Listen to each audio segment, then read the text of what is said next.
હવે આપણે આને કાઢી લેવું. એકદમ સરસ તળાઈ જશે. તો આ રીતે આપણે બધાય તળી લેવું.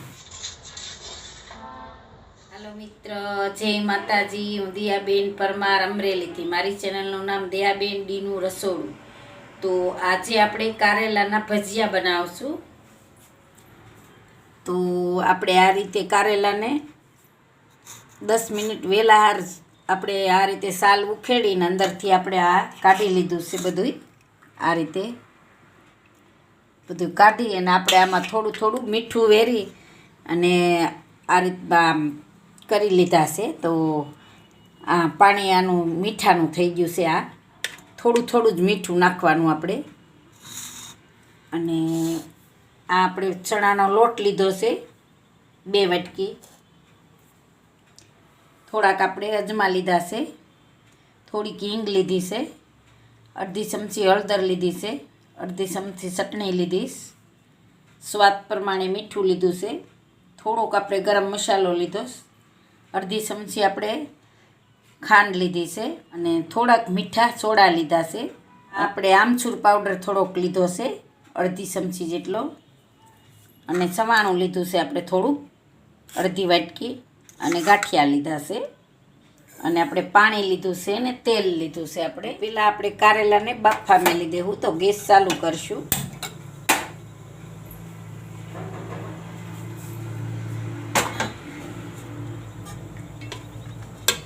તો આપણે આ ઢોકળિયામાં બાફશું. તો આ મીઠાવાળું પાણી આપણે થોડું થોડું જ આમાં આપણે મીઠું નાખ્યું છે. તો આમાં આપણે રાખી દેવું બાફવા માટે.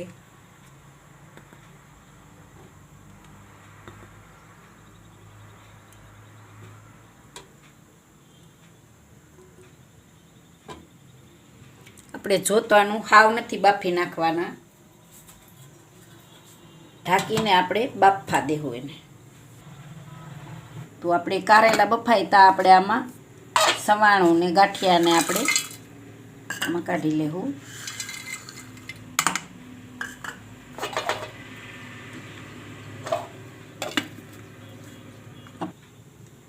તો આપણે આને દરદરું પીસી લેવું. તો આપણે સવાણું ને ગાંઠિયા આપણે પીસી લીધા છે.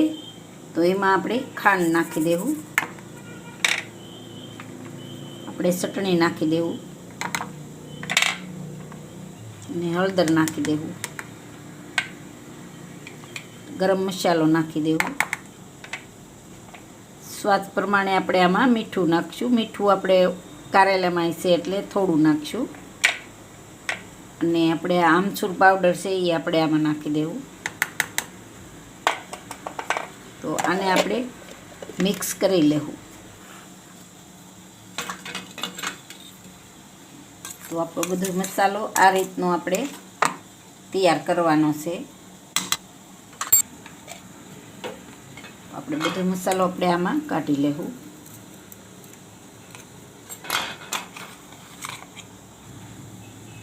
તો આ મસાલો આપણો સાઈડમાં જવા દેવું, ને આપણે હવે આનું બેટર બનાવી લેવાનું છે. તો આપણે આ ચણાનો લોટને સાળી લેવું.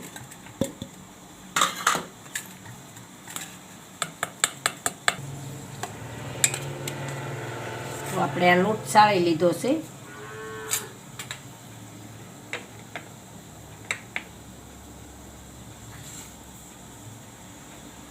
આમાં થોડાક આપણે અજમા નાખશું,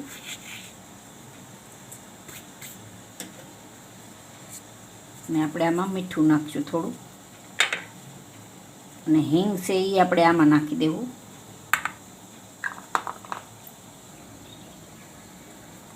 તો આ આપણે સોડા લીધા છે. તો સોડા આપણે આમાં નાખી દેવું, મીઠા સોડા છે, અને ઉપર આપણે લીંબુનો રસ થોડોક નાખશું.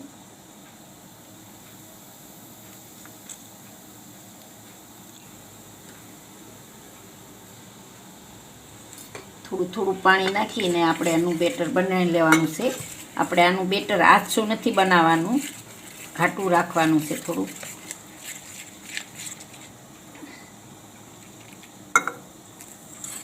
તો આપણે આનું બેટર બનાવી લેવું.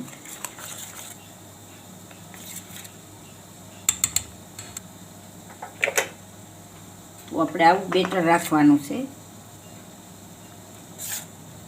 બહુ આછું નથી કરી નાખવાનું, આ રીતનું ઘાટું રાખવાનું છે.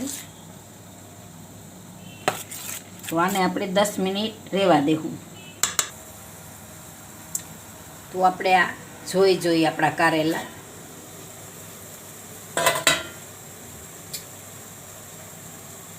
એકદમ સરસ બફાઈ ગયા છે. આપણે આ રીતે શાકા હું એ જોઈ એટલે આમ બફાઈ ગયા છે.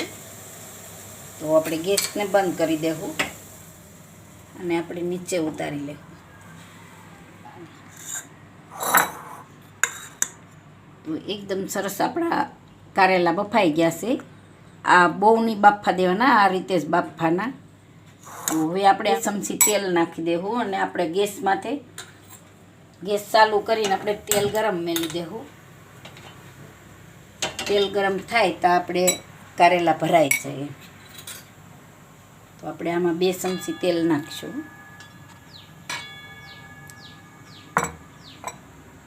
આપણે મિક્સ કરી લેવું. તો આપણે આ બધું મિક્સ થઈ ગયું છે. તો આપણે આ કારેલા ભરી લેવું.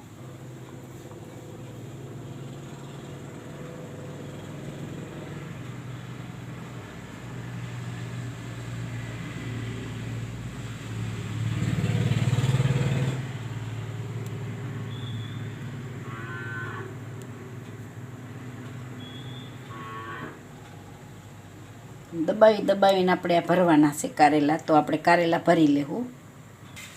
તો આપણે કારેલા ભરી લીધા છે સરસથી.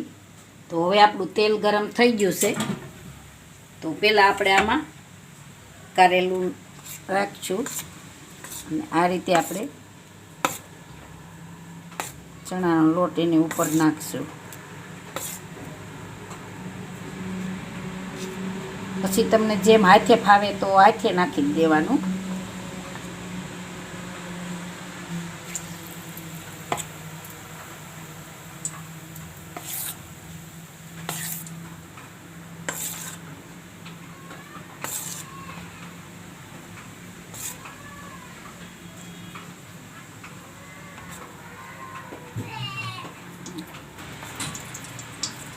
તો આપણે આ બીજું આમાં નાખી દેવું.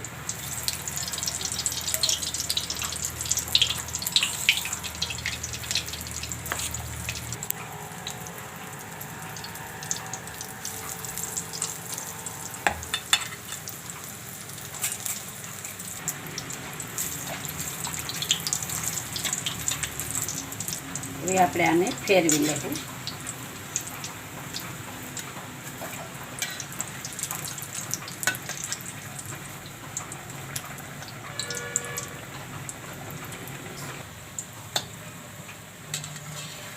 હવે આપણે આને કાઢી લેવું.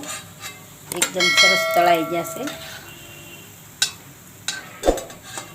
તો આ રીતે આપણે બધાય તળી લેવું. તો હવે આપણે તળાઈ ગયા છે. તો ગેસ બંધ કરી દેવું અને આપણે આને કાઢી લેવું.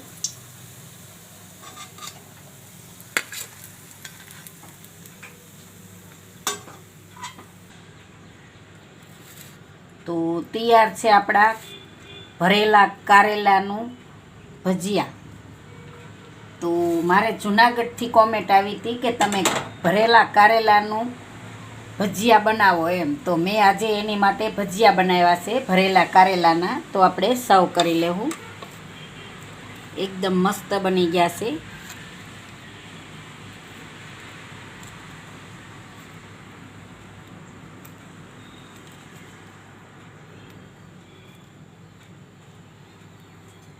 તો એક આપણે જોઈ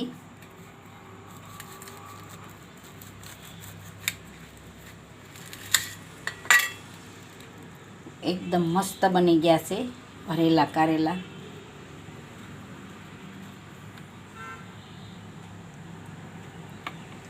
આપણે ચટણી રાખશું. તો તૈયાર છે ભરેલા કારેલાના ભજીયા. જો મારી રેસીપી પસંદ આવે તો લાઈક કરજો, શેર કરજો અને સબસ્ક્રાઈબ કરજો. બેલ આઇકન જરૂર દબાવજો. કોમેન્ટ કરીને કહેજો કે તમને કેવા લાગ્યા ભરેલા કારેલાના ભજીયા.